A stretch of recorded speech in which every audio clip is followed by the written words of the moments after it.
Guys, welcome na sab sa ato ang sambingay o gitawag nato og mga motivational story nga dunay dagko mga lesson nga atong mapupo o nga kini nga atong sambingay karon maghisgot kita sa sambingay nga dili dapat nato kalimtan ang kamayo sa Ginoo. Remember the goodness of God o nga kung iblasta sa atong kinabuhi daghan ta mga panalangin nga niabot sa atong kinabuhi dapat dili nato malimtan ang gihimo sa Ginoo before ta gipanalanginan sa Ginoo.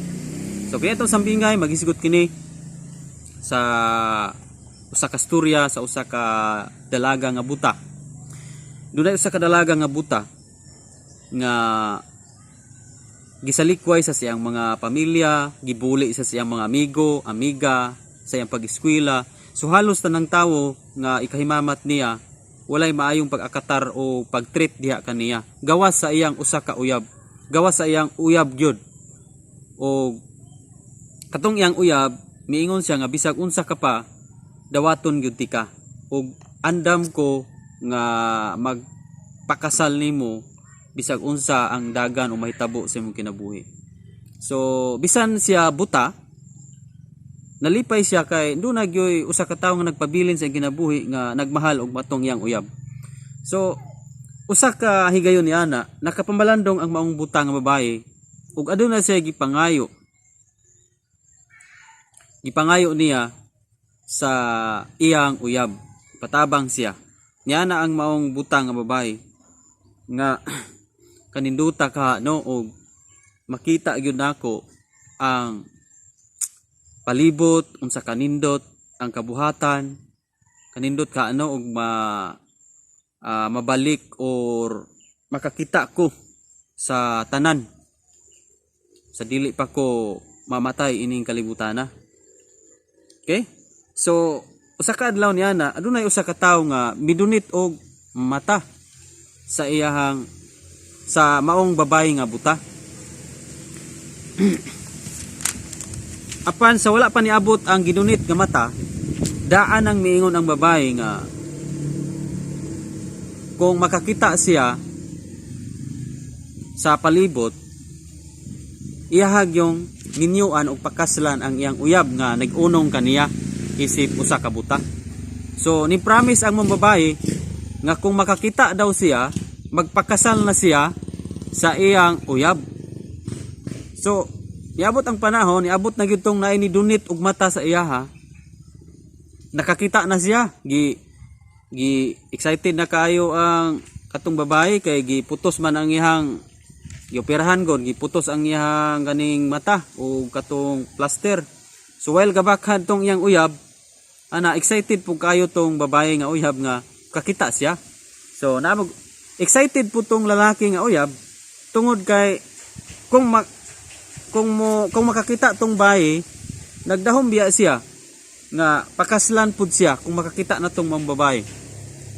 So karon pag abri na, pagkakita na sa babae, nakita niya nga ang iyang uyab buta pud ay. So pagkakita niya nga ang iyang uyab nga lalaki buta pud ay, so iyang gi-cancel tong iyang saad. Iyang wala niya dayuna katong iyang gisaad sa maong uyab niya nga magpakasal siya kay nakita niya nga uy dili ra pud kay ako buta pud ni akong uyab. So moto gitalikdan niya, wala niya pakasli ning hangyo tong maong uyab nga lalaki. Hindi karon nakakita naman gyud ka, willing ka ba nga will you marry me, magpakasal ba kanako ni ana natong laki. So ini ana tong babae nga dili ko uy kato ako binuang lang tong ako So paangay diha, dili ko makigminyo nimo. So gibiyaan tong maong uyab nga lalaki, pero before may biya adunay usa ka hangyo ang lalaki o gisulat niya dito sa papel. Matud pa sa sulat dito sa papel miyon siya nga okay kay dili man gyud ka magpakasal nako, gi-cancel man nimo ang imuhang gisaad sa una sadyang nangayo ka nga makakita. So akong tugon nimo nga ampingin ng ako ang mata. So na-realize sa babae nga katudi ay pikas mata nga gidunit sa iya daytong uyab. Mo daytong nabuta tong yang uyab pod kay tungod sa iyang gugma gapakuha sa siyang usang mata o gihatag sa iyang uyab. Pinana kadako ang gugma sa lalaki pero pagkakita na sa babae nawala ang iyang na discourage siya. So dinhi lang ta mo kutob sa among sambingay guys. Doon na kita dagkong lesson nga makuha nini. Nga adunay mga tao nga human nila maangkon ang kahamugaway sa kinabuhi. Dali kay nilang malimtan tong mga tao nga nakatabang sa ilang kinabuhi. Guys, kung doon na kay kalambuan karon, doon na kay kalampusan sa imuhang kinabuhi, either professional ka man, businessman, businesswoman, o unsa man karon ang status sa imong kinabuhi, unsa man karon ka lambo o gipanalanginan sa imong kinabuhi, hinumdumi ang mga tao nga nakatabang diha kanimo. Especially sa imuhang mga pamilya, imong ginikanan, sila gyud ang una og nakatabang sa imuha.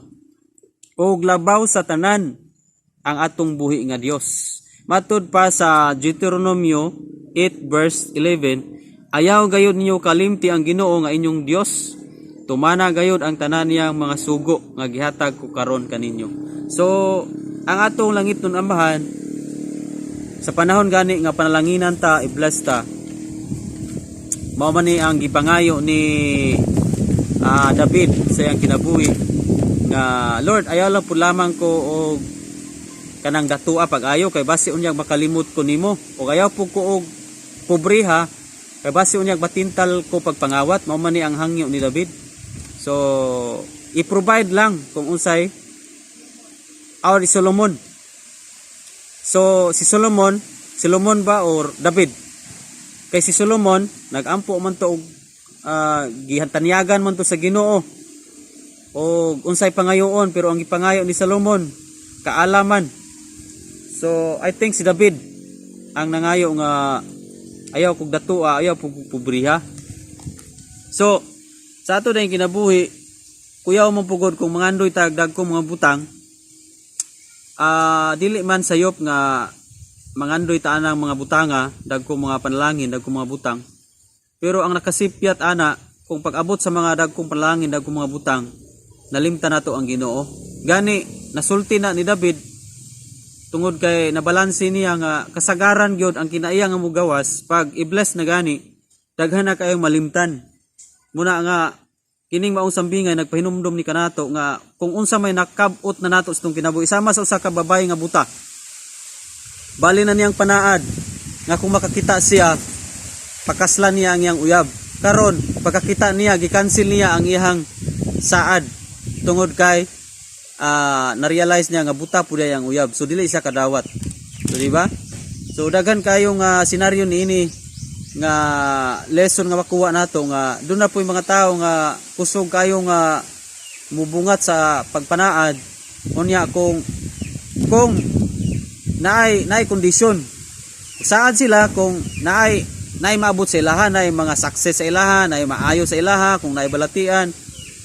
Pero pag abot na, pagkaayo na sa balatian, wala nila matuman ang ilang gipanaad.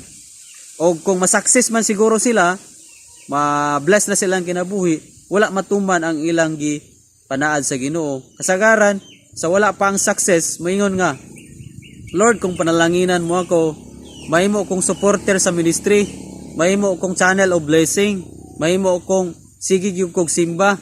Pero kalabanan, pag abot sa mga blessing, success na, dili na masuporta sa ministry, cancel na itong mga saad niya sa una, o wala na kay time sa pagsimba. So muna dako kayong sipyat, nalimta na to ang Ginoo.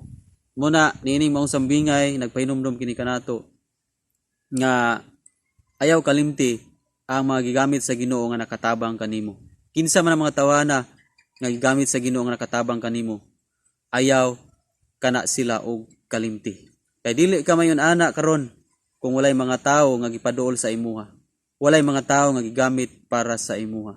Maayo kayo ang Dios kay nagamit sa mga tao. So most especially sa kung sa material nga bahin o sa physical nga bahin, dunay mga tao nga gamit nimo usa niana imong mga pamilya, imong ginikanan, mga igsuon, And espirituhanong bahin doon na po yung mga tao nga gigamit sa Ginoo.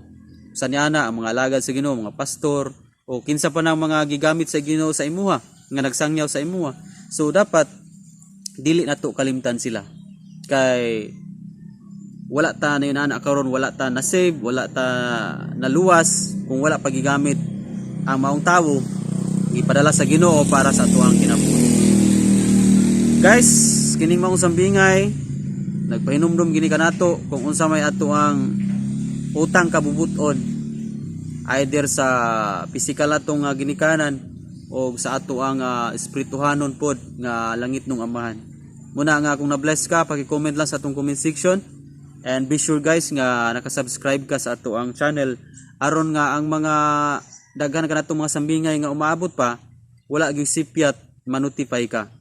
O kung doon na kay time daghan na kay itong mga sambingay diya by topic atong mga sambingay.